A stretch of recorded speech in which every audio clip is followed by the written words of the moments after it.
All right, what's up, you guys? Apologize for the tech difficulties, some internet issues at my house. Not sure what happened, but we're going to try it without Wi-Fi. Hopefully, it tunes up. So, anyhow, I'm recently back from a week at South College. Just some great conversations down there. Some great people that are teaching in the program. I tell you guys, it's been so much fun to be involved at entry level DPT education and be able to have an influence really early on and maybe talk about some topics that I sure wish that I would have gotten early on in my PT education. And it was so cool hanging out with the faculty all week. One thing that came up over and over again was this idea of changing people's behavior and just how challenging it is. And I think obviously this is not PT specific. This is any profession, any discipline, any behavior. And what we were talking about a lot was in the context of sending our students out with a certain paradigm or philosophy, and they wind up at a clinic where maybe things aren't being done anywhere near in the same fashion or light or philosophy they're coming in with, and kind of the challenge that puts them up against. But thinking more broadly, this is true across our entire profession, across healthcare, across all industries, is that when you have a philosophy you really believe in, you believe it's better, you would love to see it enacted, you believe it's in the best interest of those you're serving to do things that way, right? How do you go about if you wind up in a spot where people are not utilizing that philosophy, and maybe they have a philosophy that, let's say, you feel is a bit outdated and you want to update that? How do you go about changing their behavior? It's an age-old challenge, and it's a monster challenge, and it's an important one, because if you are bringing in relevant and salient information that can make your service better, make your product better, further the mission, it's really important that you find a way to break through some of their existing paradigm and help them adopt some of those newer concepts, right? But how do you go about doing that? Okay. Well, one thing is for sure, just talking about it won't get the job done. So if you want someone's behavior to change, if you want them to adopt a new way of doing things, simply talking about it does not get the job done. We know that data alone does not change behavior. Right? And this is a huge reason I think a lot of the debates on social media that take place really are for naught, and really fall on deaf ears and don't have a lot of efficacy because it lacks the whole recipe. Right? While you're dropping nuggets of information and you're hoping that people take those and change their behavior, you're not really seeing out the whole process, because change is a process. And I really think it's a 3-step one. If you really want someone around you to change the way they're behaving and adopt new behaviors, I really think it's a 3-step process. And I think if you're missing any of the steps, you're going to have a really hard time getting that person to go through the change transformation process. Those 3 steps are demonstration, patience, and coaching, right? Demonstration, patience, and coaching. And I think the most powerful one is demonstration.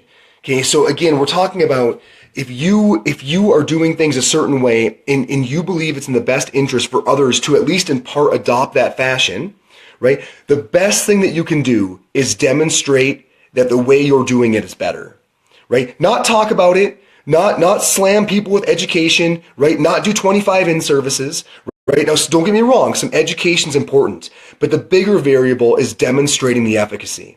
Okay, if you're in the clinic and you go in there, and on day one, you get a good idea of what the baseline metrics of that clinic are: no-show rate, cancellation rate, outcomes, etc.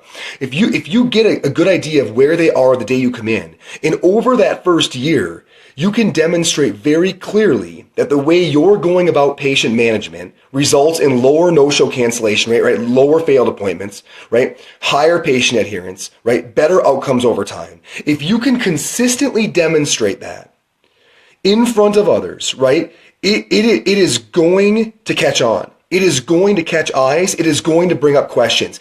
There is a certain threshold that people have of watching something going on around them that is working better than what they are currently doing.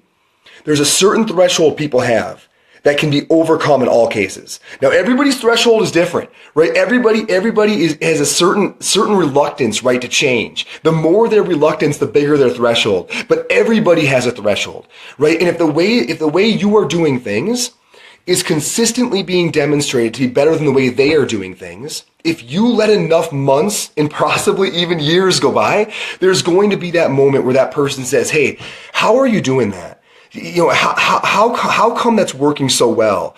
And once they come and ask for the information, You have now begun a legitimate transformation process, right? That is a much different area, a much different space than you just telling them what to do or you just saying, hey, this is better, right? You have now brought them through your consistent demonstration of efficacy. You have brought them to a point of interest and a point of openness, right? Where they literally want to know and they have gotten beyond, right? They have really gotten beyond that point of cognition and they are looking to act because they truly believe that what you are doing is better. You saying stuff is never going to create that emotion, but you consistently doing stuff does, right? I can think of a million examples in my personal life. Like I think back in the day, so I used to eat a lot of fast food. Like back in college, and after college when I was managing restaurants, my diet was atrocious, right? And we had some guys in the restaurant that were really conscious about what they ate. And some family members of guys in the restaurant who were really conscious about what they ate. Now, they gave me a lot of information about why their diet was better, right? But really, while interesting, none of that ever really created change behaviors in me. But what did was watching them look and feel healthier than I did, right? Watching them literally behave better and appear to be doing better than I was doing, right? Their demonstration that the way they were fueling their bodies was more effective than the way that I was fueling mine ultimately made me think I want to be a part of that. And then I came to them with a lot of questions about how to go about it, right? So demonstration is really the ultimate way to get the needle moving and to get the momentum going. And it really is about inertia. Once people are interested, once people are really thinking, man, I want to do some of that or I want to learn about that. Once you've hit that point, you're in business. The hard part is the inertia. And it's demonstration, not data, that creates inertia. And if you demonstrate efficacy for a long enough period of time, you will shift people you will shift them into the gear of wanting to change. And once you've done that, the momentum is rolling and you're all set. Number 2 is patience. And patience goes along with demonstration, right? It's going to take longer than you think. Like you would think that you would go in and you would demonstrate a highly effective behavior, and in the course of a couple of weeks, everybody around you would be saying, man, how can I do that? And what are the steps I have to take? That generally does not happen, right? And again, this goes back to the inertia component. One of my favorite quotes of all time is from economics, and I can't pronounce the last guy's name, so I'm not even going to try. But the quote says, it takes longer than you think it should, and then it happens faster than you thought it could. I have found that to be true in every area of my life. And certainly this particular conversation, it could not fit better. It will take longer of you demonstrating highly effective behaviors to get people to say, I want to be a part of that. But once they say they want to be a part of it, the change will happen faster than you ever thought it could. So it takes longer than you think it should. But once it happens faster than you ever thought it could. The reason I'm saying that is don't get frustrated. Don't think, God, why aren't these folks catching on? What I'm doing appears to be better across a wide variety of metrics. Why aren't they getting it? Don't think that. Have trust in the process, right? And believe that if you continue to demonstrate these behaviors, they are going to get it. But really have hope that once they do get it, they're really going to get it. And they're going to be all of a sudden, it's going to go from 0 to 60, and they're going to be very, very hungry and wanting to learn. And now you move into part 3 of the recipe. And that's when you have to be willing to coach. Okay? So you can't this is why the social media arguments don't have a lot of efficacy, is because they're missing these essential components, right? And the last one is coaching. So once somebody says, hey, how are you doing that? How are you? Well, now you've got to think to yourself, how long did it take you to learn the skills and understand the knowledge, right, that it created a position in you where you adhere to your philosophy? The answer is probably quite a while. I mean, if you're coming out of let's say a DPT program, or you're coming out of a residency or a fellowship, I mean, it took years, literally years, of people teaching you directly for you to have the level of understanding that you have that's creating the efficacy in the clinic that you're seeing. Well, you've got to have the appreciation. The people that you're trying to coach up are going to require a similar level of education and coaching. So now that you've got them believing, now you've got to be willing to play that role of coach. So now you've got to be willing to step back and say, okay, here's how we're going to do this, and be willing to give reasonable amounts of information and give them feedback over time and give them diminished feedback over time and watch them go through the same phases that you went through to get where you are. You can't just expect that once they say, hey, I want to do it that way, all of a sudden they can do it that way because they have a couple journal articles, right? It's going to be a process. But now you're in by far the most exciting part of the process, because now you're going to see change in others in real time, right? And the cool thing about looking at change this way, understanding that it requires demonstration, it requires patience, and it requires coaching, is that it gives you some incredible opportunities along the way. Number one, it forces you to actually prove with boots on the ground that what you're saying and what you're believing is indeed better than the existing paradigm, right? In order to demonstrate over time it's more effective, it actually does have to be more effective, right? And I think that's hugely important, because it's so easy to, learn something didactically or hear something from somebody and instantly believe that it's better, but you've never really proved the merits of that. So in order to get someone else to change in a very authentic way, you have to prove the merit by demonstration, via demonstration, right? That what you're doing is indeed better. So it gives you a gut check.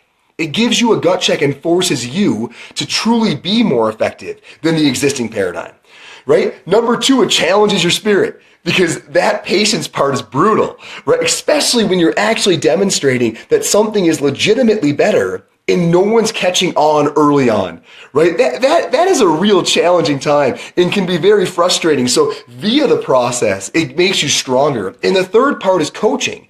And I think anybody who's ever went from student to teacher knows that they learn more when they teach than when they're a student. There's no better way to deeply assimilate material than to teach it, right? So by playing that role of coach, when someone does buy in and starts asking questions and you having to answer them and try to see them from their lens and how can I help this information fit that person's paradigm, right? When you have to play that role, your overall depth of understanding of your own philosophy that you're trying to shift the needle on is going to deepen dramatically. So by bringing somebody else through the change process, you yourself are going to deepen greatly your understanding and your own ability to implement your existing thoughts on a whole different level. So really adopting this understanding of demonstration, patience, and coaching to get somebody else to change their behaviors is good for you as it is for them. And ultimately is the way that I think an organization can shift things forward.